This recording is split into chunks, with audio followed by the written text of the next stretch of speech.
Assalamualaikum warahmatullahi wabarakatuh. Perkenalkan, kami dari kelompok 5 ingin mempresentasikan materi hari ini, yaitu pengendalian sistem komputerisasi perspektif manajemen. Yang beranggotakan kelompok, saya sendiri Diela Nisa Fitri dengan NPM 2301020012, Maura Amelia dengan NPM 2301020011, Regi Apriani dengan NPM 2301020014, dan Yenifa Lutfi Hotimah dengan NPM 2301020023. Yang pertama yaitu ada pengendalian perspektif manajemen. Kenneth C. Loudon dan P. Loudon mendefinisikan pengendalian umum sebagai pengendalian menyeluruh yang bertujuan memastikan prosedur sistem yang terprogram dapat berjalan secara efektif. Mereka mengelompokkan pengendalian umum ke dalam beberapa aspek, yaitu pengendalian atas proses implementasi sistem, pengendalian perangkat lunak, pengendalian perangkat keras fisik, pengendalian operasi komputer, pengendalian keamanan data, serta disiplin administrasi standar dan prosedurnya. Sementara itu, James A. Hall mengklasifikasikan pengendalian umum ke dalam beberapa kategori yang lebih rinci, yaitu pengendalian sistem operasi, pengelolaan data, struktur organisasi, pengembangan sistem, pemeliharaan sistem, keamanan pusat komputer, serta pengendalian penggunaan komputer pribadi. Selanjutnya yaitu ada tugas manajemen puncak. Yang pertama ada planning. Manajemen puncak harus menentukan tujuan dan sasaran yang ingin dicapai oleh unit sistem informasi perusahaan tersebut dan bagaimana cara mencapainya. Yang kedua, pendekatan kontingensi dalam perencanaan. Perencanaan sistem informasi melibatkan banyak bagian dari organisasi. Beberapa organisasi beroperasi di lingkungan yang mudah berubah dan menitik beratkan fungsi sistem informasinya untuk menjaga tingkat kompetisi mereka di bidang marketplace. Yang ketiga, komite pengarah. Dalam perencanaan atau pengembangan sistem informasi, biasanya dibentuk suatu komite pengarah atau steering committee. Pada suatu organisasi yang bertanggung jawab terhadap perencanaan sistem informasi, arah seharusnya yang harus dituju, set prioritas aplikasi mana yang didahulukan, meneruskan sumber pendanaan, dan sebagainya. Yang keempat yaitu ada organizing.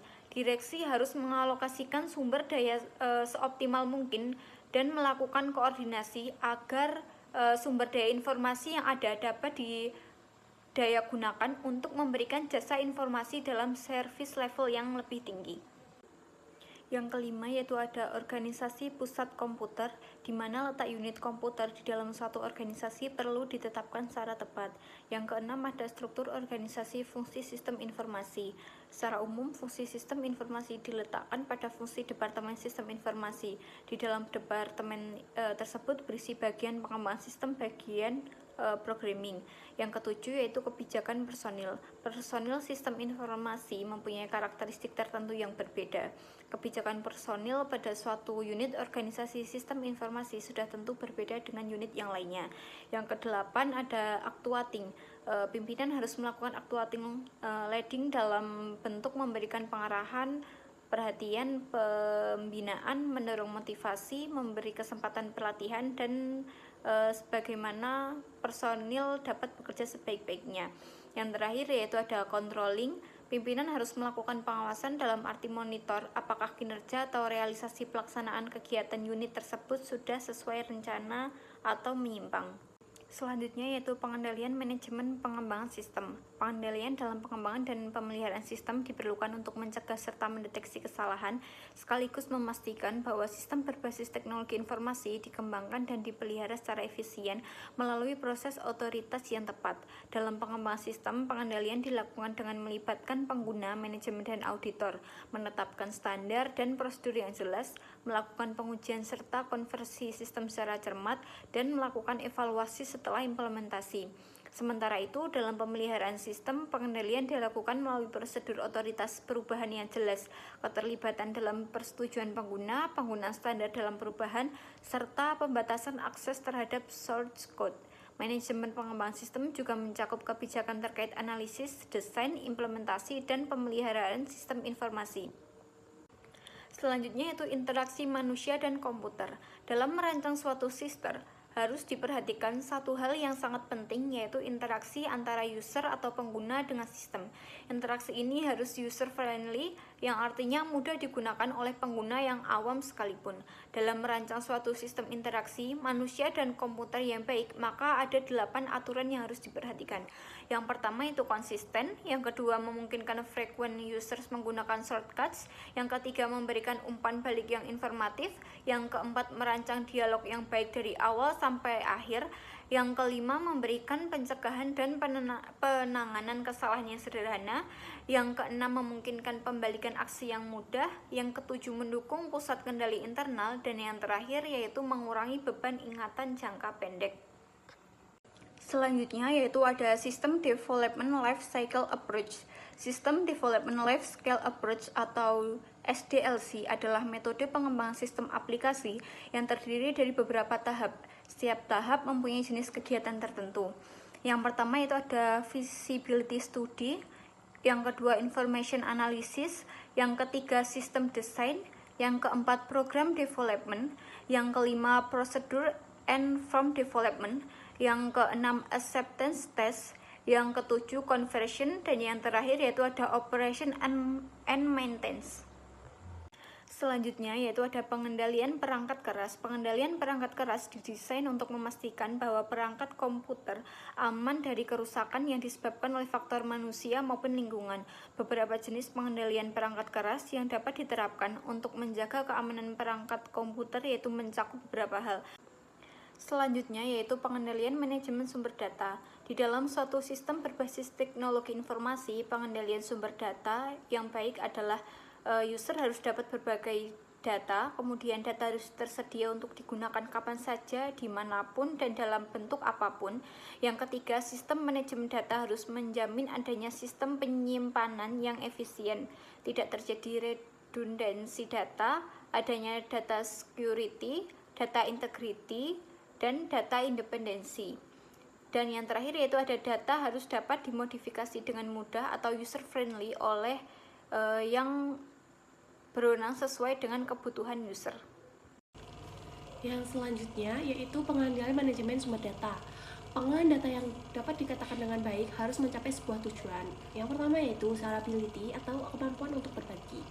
Nah, yang selanjutnya ada availability atau ketersediaan. Nah, yang ketiga ada evolvability atau kemampuan untuk berkembang. Dan yang terakhir yaitu integrity atau keutuhan dan konsistensi data. Tugas DA dan DBA.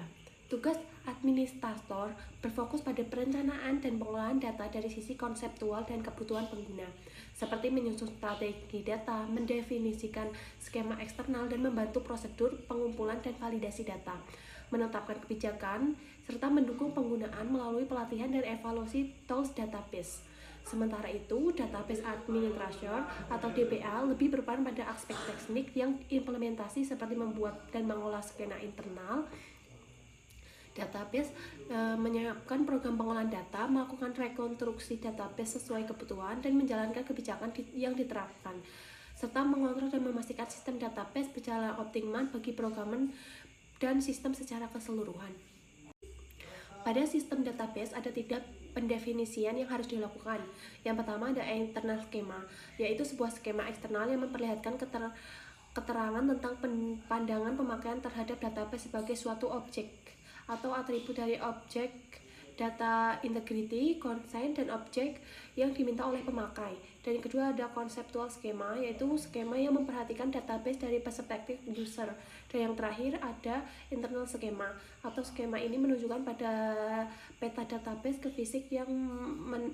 fisik media penyimpan. Nah, yang selanjutnya itu data integrity. Integritas data atau Everest 1986 mengidentifikasikan ada 6 hal yang harus dilakukan oleh DA dan database administration untuk mengontrol aktivitas mereka. Yang pertama ada definition control, yang kedua ada existence control, ada yang ketiga yaitu ada access control, yang keempat ada update control, dan yang kelima ada concurrency control, dan yang keenam ada quality control. DA dan DPA harus melakukan pengawasan terhadap operasional dan kinerja pada lingkungan database. Pengawasan yang berkelanjutan membuat DA dan DPA mengetahui apakah efektivitas dan efisiensi database dapat ditingkatkan. Beberapa isu pengorganisasian, ada dua hal yang utama yang harus diperhatikan, yaitu yang pertama ada aturan penempatan DA dan DPA, dan yang terakhir yaitu ada efek dari desentralisasi fungsi sistem informasi. Dampak desentralisasi. Penetapan fungsi DA dan DPA menjadi lebih sulit dalam sistem terdesentralisasi karena adanya konflik antara kebutuhan kontrol, data terpusat, dan fleksibilitas dekat dengan pengguna. Solusinya yaitu untuk mengabulkan kedua melalui desentralisasi komunikasi dengan tetap menjaga kontrol dan menggunakan data repository sistem DRS. Oleh karena itu, sebuah auditor perlu memahami fungsi dan peran DRS dalam audit sistem informasi. Fungsi dasar DRS. Fungsi utama DRS adalah menyimpan data pada database. Definisi data itu sendiri disebut metadata yang harus otentik, akurat, lengkap, konsisten, dan up-to-date data pada database yang dapat diperoleh dari yang pertama yaitu program yang dapat mengakses dan memanipulasi database, dan yang kedua yaitu pemakaian yang melakukan kegiatan setiap hari sesuai dengan rencana dan menyiapkan aktivitas pada masa yang akan datang. Pengendalian DA dan DPA. Ada 3 masalah yang timbul dari eksistensi tugas DA dan DPA, yaitu yang pertama, jika DPA tidak kompeten, menyebabkan data akan digunakan secara tidak efisien dan konflik antar pemakai. Yang kedua yaitu harus ada kontrol karena wewenang DA dan DPA memberikan kesepakatan kepada mereka untuk melakukan kecurangan atau tindakan kriminal. Dan yang terakhir yaitu DA dan DPA memiliki kekuasaan untuk membuat data dan mengontrol database. Sebagai contoh, mereka dapat membuat beberapa level untuk akses dan mengupdate otorisasi. Baik, yang selanjutnya di sini ada pengendalian manajemen operasi. Pengendalian manajemen operasi merupakan jenis pengendalian intern yang didesain untuk pengelolaan sumber daya dan operasi TI pada suatu organisasi. Pengendalian manajemen operasi disusun dengan tujuan untuk menciptakan kerangka kerja organisasi, pendayagunaan sumber daya informasi, dan pembagian tugas yang baik bagi suatu organisasi yang menggunakan sistem berbasis teknologi informasi. Pengendalian manajemen operasi diterapkan dengan mencangkup hal-hal sebagai berikut. Ada 5, yang pertama yaitu pemisahan tugas dan fungsi, yang kedua itu ada pengendalian internal, yang ketiga ada pengendalian perangkat keras, yang keempat ada pengendalian jaringan, dan yang terakhir yaitu ada manajemen operasi. Yang pertama ada pemisahan fungsi. Untuk pemisahan fungsi sendiri itu dibagi menjadi 2 jenis. Yang pertama itu ada pemisahan fungsi Departemen TI dengan non-TI. Pemisahan fungsi ini bertujuan untuk memisahkan antara pemakai dengan Departemen TI sehingga meningkatkan pengendalian terhadap aktivitas TI. Yang kedua itu ada pemisahan fungsi dalam Departemen TI. Fungsi-fungsi Departemen TI dapat dipisahkan berdasarkan fungsi sistem dan pemrogramannya, operasi komputer, pengendalian dan penjadwalan input atau output, dan pemeliharaan media atau library. Selain itu, dapat juga fungsi-fungsi dalam Departemen TI dapat dipisahkan berdasarkan yang pertama itu ada penyusunan sistem aplikasi atau developer, yang kedua itu ada operasi mesin, yang ketiga ada fungsi dukungan teknis, dan yang terakhir itu ada pengawasan. Yang selanjutnya ada pengendalian personil. Personil mempunyai peran penting dalam pengendalian sistem. Efektivitas dan suksesnya operasi sistem banyak bergantung pada kualitas dan kejujuran personil yang mengoperasikannya, sehingga kualitas dan kejujuran dari personil akan menentukan kualitas dari sistem. Yang ketiga ada pengendalian perangkat keras. Pengendalian perangkat keras mencangkup penggunaan alat pengaman, pengelolaan operasional perangkat keras, pengamanan perangkat lunak, serta perlindungan data melalui log, pembatasan akses, proteksi file dan backup, serta recovery untuk mencegah kerusakan, kehilangan, dan akses tidak sah. Kemudian yang keempat ada pengendalian jaringan. Pengendalian jaringan ini bertujuan untuk menjaga keamanan dan kelancaran WAN dan LAN melalui pemantauan, pengaturan akses operator, serta evaluasi berkala. Pada WAN digunakan network control terminal untuk mengelola jaringan, sedangkan pada LAN server berperan dalam mengontrol akses, memantau aktivitas, dan menjaga integritas data. Kemudian yang terakhir di sini ada manajemen operasi. Manajemen operasi sistem komputer mencangkup pengelolaan penggunaan komputer dari sistem terpusat atau mainframe, sehingga sistem modern berbasis jaringan dengan fokus pada efisiensi, pengendalian pekerjaan operator, dan pelayanan kepada pengguna melalui Service Level Agreement atau SLA. Selain itu, pengelolaan media, penyimpanan, dan dokumentasi dilakukan secara terkontrol untuk menjaga keamanan dan integritas data, termasuk pencatatan, penyimpanan aman, dan pembatasan akses. Untuk fungsi helpdesk juga berperan penting dalam memberikan dukungan teknis, pelatihan, serta membantu pengguna menyelesaikan masalah terkait hardware, software, dan sistem. Untuk yang selanjutnya, itu pengendalian manajemen keamanan. Pengendalian manajemen keamanan bertujuan untuk melindungi aset sistem informasi, baik secara fisik, hardware, dan fasilitas, maupun non-fisik yang berupa data dan software, agar tetap aman dari ancaman internal dan eksternal. Dengan berkembangnya teknologi dan internet, akses informasi menjadi lebih luas sehingga risiko keamanan meningkat. Kemudian sehingga diperlukan pengelolaan yang baik melalui teknologi, kebijakan atau proses, dan sumber daya manusia.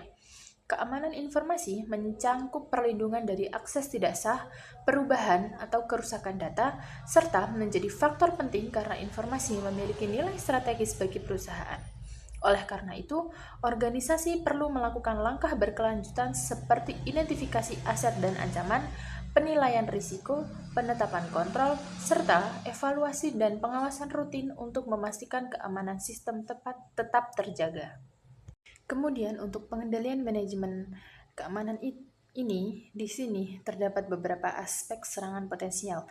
Ada 9, yang pertama itu di sini ada post-it password, di mana resiko ini sering terjadi karena kelalaian pengguna, seperti pengguna itu menuliskan password di tempat terbuka atau menyimpan file di lokasi yang tidak aman.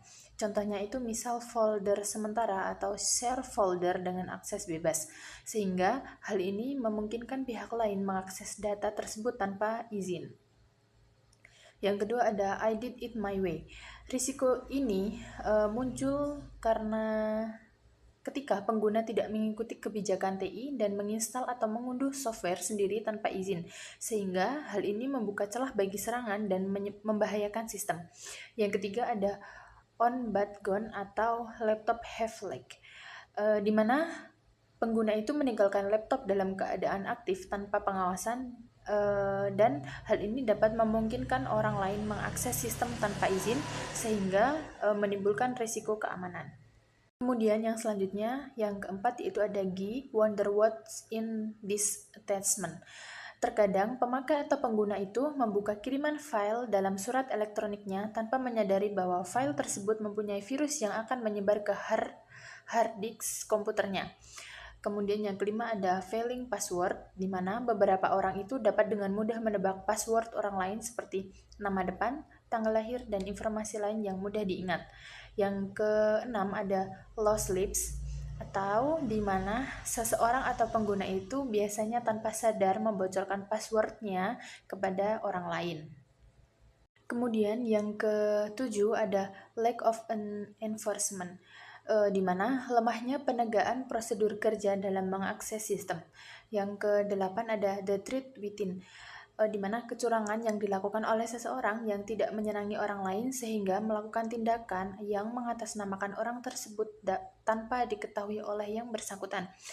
Yang kesembilan atau yang terakhir yaitu ada update now, di mana seseorang atau pengguna itu menerima email yang berpesan agar segera mengupdate sistemnya dengan memakai file yang dikirimnya, tetapi sebenarnya file tersebut itu telah berisi virus yang dapat menyebar ke komputernya. Selanjutnya mitos-mitos seputar keamanan komputer. Mitos pertama yaitu pemasangan firewall sudah aman. Faktanya, berdasarkan survei dari Internet Security, bahwa 40% dari keamanan internet dapat ditembus melalui jaringan tersebut sudah memasang firewall pada server jaringan internetnya. Mitos kedua, banyak keamanan dapat ditembus karena disebabkan oleh hackers. Faktanya, umumnya hampir 80% kehilangan data justru berasal dari kalangan dalam perusahaan, seperti kelalaian penggunaan password, penggunaan aplikasi secara bersama-sama tanpa melalui proses pemeriksaan terlebih dahulu. Mitos ketiga, melakukan enkripsi data lebih aman. Faktanya, walaupun sudah Dienkripsi data belum tentu menjamin data tersebut sudah aman. Yang terpenting adalah perilaku penggunaan komputer. Apapun sistem yang canggih, jika pengguna masih belum waspada, tetap saja keamanan komputer dapat ditembus. Kebijakan pengamatan komputer. Dalam mengembangkan kebijakan pengamanan komputer atau IT Security Policy, perlu disusun suatu pola atau model yang melihat dari berbagai aspek seperti yang pertama, aspek kegunaan jangka panjang. Kebijakan pengamanan komputer perlu didefinisikan data dan informasi mana saja menjadi aset perusahaan yang perlu dijaga kerahasiaannya dan perlu dilindungi. Kedua, aspek peran dari pengguna sistem. Peran pengguna sistem perlu dipertegas ruang lingkup dan fungsi dari masing-masing tim. Peranan masing-masing tim tersebut perlu didokumentasikan dan dikomunikasikan ke semua unit organisasi. Ketiga, aspek keuntungan dari penggunaan keamanan sistem komputer. Organisasi perlu menjelaskan kepada anggotanya keuntungan bila menggunakan prosedur keamanan komputer yang juga terkait dengan aturan dan sanksi yang diberikan apabila terjadi pelanggaran. Aspek komponen yang digunakan. Dalam hal penggunaan kebijakan keamanan haruslah dimulai dari pimpinan hingga level paling bawah atau staf operasional. Selanjutnya, personil dan kebijakan keamanan komputer. Adapun personil yang melaksanakan kebijakan keamanan komputer adalah semua pihak yang terlibat dalam perusahaan.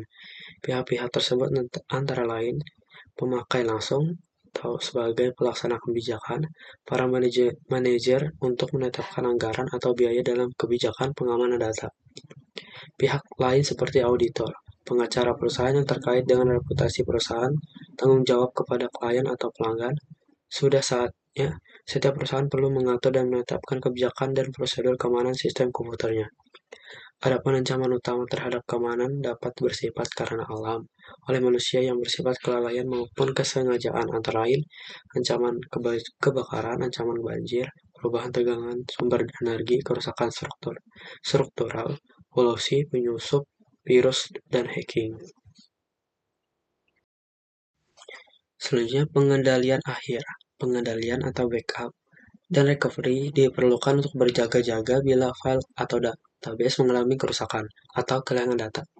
Backup adalah salinan dari file atau database yang telah dibetulkan dari kerusakan atau kehilangan. Ada 5 faktor penyebab yang mengakibatkan kerusakan data, yaitu yang pertama, kesalahan program. Kesalahan program terjadi karena program mengandung bug atau kutu yang tidak ditemukan. Istilah bug digunakan untuk menunjukkan kesalahan dari program dan istilah debugging digunakan untuk menunjukkan proses pelacakan kesalahan tersebut. Yang kedua, kesalahan sistem perangkat lunak, operating system DBMS, language software, utility, dan lain sebagainya mungkin dapat mengandung kesalahan. Kesalahan pada operating system dapat mengakibatkan kesalahan service pada semua sistem dan database. Sedangkan kesalahan pada DBMS atau utility mungkin hanya mengakibatkan kesalahan pada bagian atau file tertentu yang digunakan saja. Yang ketiga, kesalahan perangkat keras. Kegagalan pada CPU dapat menyebabkan kesalahan pada semua database. Demikian juga kesalahan pada disk drive dapat merusakkan semua database. Yang keempat, kesalahan prosedur. Seorang operator dapat saja menggunakan suatu program yang sudah tidak seharusnya dipergunakan lagi. Misalnya program tersebut merupakan program lama yang telah dimodifikasi, atau operator mungkin juga menggunakan file yang keliru atau dapat juga menjalankan program dengan urutan-urutan yang salah atau memasukkan parameter yang salah. Yang terakhir, yang kelima, kegagalan lingkungan. Kegagalan lingkungan dapat saja terjadi setiap saat, seperti misalnya instalasi komputer kebanjiran, sabotasi, atau dimusnahkan oleh kebakaran. Kegagalan lingkungan ini dapat menyebabkan kerusakan database secara total. Selanjutnya, pengendalian manajemen mutu. Menurut Weber 1999, ada 6 alasan yang menyebabkan kebutuhan quality assurance makin penting bagi organisasi. Yang pertama, makin meningkatnya kesadaran bahwa mutu itu perlu. Yang kedua, pengguna atau user makin menuntut demanding bahwa jasa yang mereka terima harus memenuhi mutu tertentu yang sesuai dengan satisfaction level yang diharapkan. Yang ketiga, pada umumnya ambisi untuk memenuhi kebutuhan kepuasan pelanggan makin meningkat. Yang keempat, organisasi makin bertanggung jawab untuk tidak membuat defect produk. Yang kelima, apabila kesadaran kualitas tidak ditingkatkan, maka risiko dan mungkin konsekuensi biaya perbaikan malahan akan sangat tinggi. Yang keenam, peningkatan kualitas adalah sudah menjadi worldwide trend, bahwa para produsen akan meningkatkan mutu barang dan atau jasa yang mereka berikan. Manajemen Quality Assurance berkonsentrasi untuk memastikan bahwa sistem informasi yang dihasilkan oleh fungsi sistem informasi mencapai suatu standar kualitas yang dapat diterima, dan pengembangan implementasi operasional dan maintenance terhadap sistem informasi tunduk pada standar kualitas yang telah ditetapkan. Selanjutnya, fungsi Quality Assurance. Ada 6 fungsi personal Quality Assurance, yaitu yang pertama, mengembangkan tujuan pencapaian kualitas. Kedua, mengembangkan, menyebarluaskan, dan memelihara standar untuk fungsi sistem informasi. Yang ketiga, mengawasi hasil produksi dengan standar yang telah ditetapkan Quality Assurance. Keempat, mengidentifikasi area yang masih dapat dikembangkan. Yang kelima, memberikan laporan kepada manajemen. Yang keenam, memberi pelatihan terhadap standar dan prosedur Quality Assurance. Selanjutnya, mengembangkan tujuan pencapaian kualitas. Salah satu tugas yang sulit pada bagian Quality Assurance adalah merumuskan kualitas fungsi sistem informasi dan mengembangkan cara pencapaian kualitas tersebut.